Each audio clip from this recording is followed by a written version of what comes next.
Hey guys, welcome back. Today we're going to get around to a mod that I've kind of been putting off for some time because I really didn't feel like it was necessary. However, coming up in May, I'll be going to this WFCA tournament on Table Rock, and this year they've decided to go to a 5-fish limit. So I've got to do something with this Livewell that is going to help accommodate should I be lucky enough to actually get a bag of 5 fish. These ideas are nothing new. There's been several videos out there about how people have overcome these obstacles. I'm going to show you what I did, and I've made a few tweaks that I feel like may work better in my particular situation. So if that interests you, stick around. Be right back.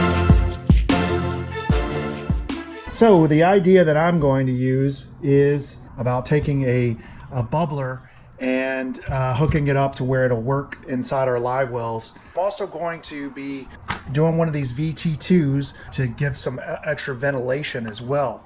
Likewise, we've got a little aquarium thermometer that will kind of tell us what our temperatures are at. You're going to need to remove this cover here to get to things through here. So I first drilled a hole here. This is where my tubing is going to come through. It is above the overflow, so this shouldn't cause any problems. Now, one of the biggest issues that I found with these bubblers, and I'm going to try to rectify that problem in my particular installation, is these guys make that racket. Now, I don't know about you, but if you mount it just under the console, as I've seen previously, which absolutely works, you're going to hear this all day long, or as long as you're using it. And I really don't particularly care to be driven crazy by listening to this noise all day. So on my install, we're going to muffle this sound. To overcome this noise is I'm going to mount this guy in my rod locker. Okay, so I've drilled a hole here and ran my tubing all the way up through the console and back out through the live well. We've taken our clamp and bent it into this configuration. This is what our aerator will hang from. Okay, so we've secured our mount right there. And our bubble box is going to sit just like that. And if we need to, our 12-volt adapter will still reach to the 12-volt plug. If we do lose battery power, won't interfere with the opening and closing of the rod locker. Okay, it looks good there. And guess what? We're not gonna have to listen to that freaking noise. I'm just gonna shut this right down. Bam, noise gone. That's fantastic. Got my aerator stone attached and connected, and I was going to tape this thing down, but to be honest with you, we're gonna let it go just like this. I don't think that I need to tape it down. It's not going to float, so it'll stay anywhere in this area. And by leaving this loose, I think that you'll have the ability to pick it up and lift it out of here if you do need to clean this out, and then you don't have to worry about that tape getting all gummed up and nasty. Now, that bubble box originally came with its own tubing, and it also had one of those little lead collars to help keep that original bubbler down. I went ahead and put that on here as well to give this a little bit more weight, to hold this down to where we don't have to tape it in. So we're also going to be installing one of these VT2 Livewell ventilation things. You know, you buy one of these, it comes as a pair. What does it say on the back side? It says the patented V2 is the only product on the market to naturally cool, oxygenate, remove harmful metabolic gases from the live well. The result is fish are healthy, strong, and ready for release. A live well equipped with the VT2 live well ventilation system allows you to weigh in with confidence and avoid penalties and dramatically reduce the risk of stress-delayed mortality after release. Now, I don't know what kind of actual research they did on that to prove those statements, but the way I see it, it can't hurt. And if anything, if I put this thing on, it's going to help that live well dry out, if anything, as opposed to having to raise the lid like usual to let it dry out. So installing this vent, we're going to try to find the best location to do that. Now, if you look on your live well lid, you've got this brace piece, which is pretty much dead center of this lid. I don't want to cut through this, okay?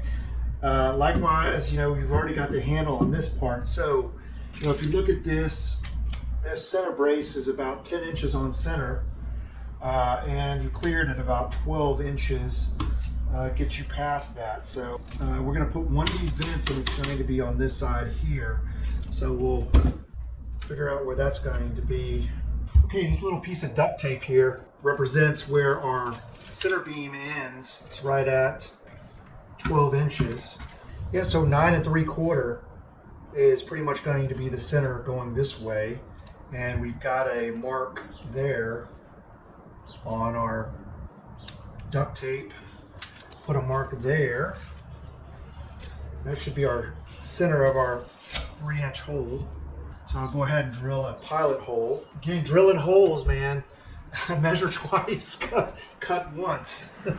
And line this up, make sure that this is good.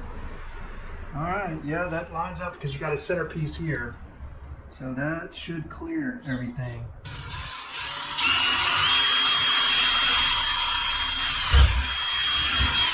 Remove this duct tape. Check inside again. This should be 1.5 inches past this piece here. And it's right on the money, 1.5 inches. So it should be good. So you want to get down to the carpet with your pilot hole, and then you want to put your drill on reverse to cut the carpet and then go forward again. So now we're going to reverse.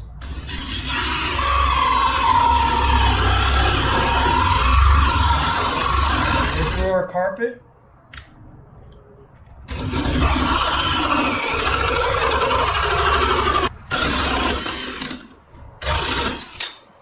Here we go. That does make a mess. We'll vacuum that up.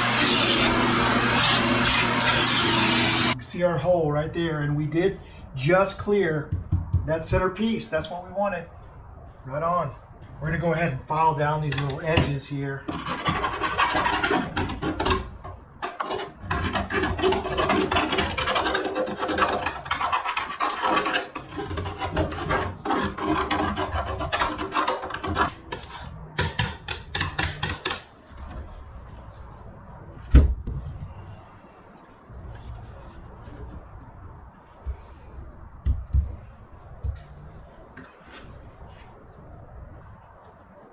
All right, we're going to get this centered here. Wind's going to be coming this way, so that's what we want to face this in this orientation. We'll drill out our pilot holes.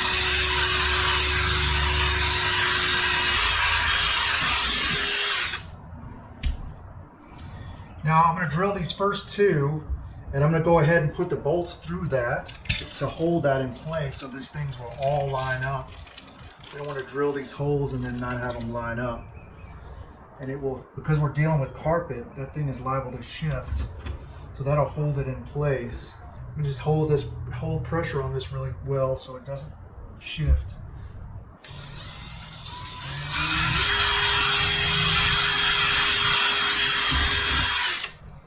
So these little nuts are 5/16, so I've got a deep well socket here, and I'll use that to tighten these things up, and then a screwdriver on the other side. We're going to get it just tight enough to not over tighten. These things are plastic, we don't want to break them. So I'll get this to the washer, and then we'll hand tighten with the screwdriver on the other side. Okay, so we've got them tight. Now I'm going to go ahead and just hand tighten the screws on this other side. All right, there we go. Now we got a lot of excess thread here. So they give you some little caps to put on these little ends.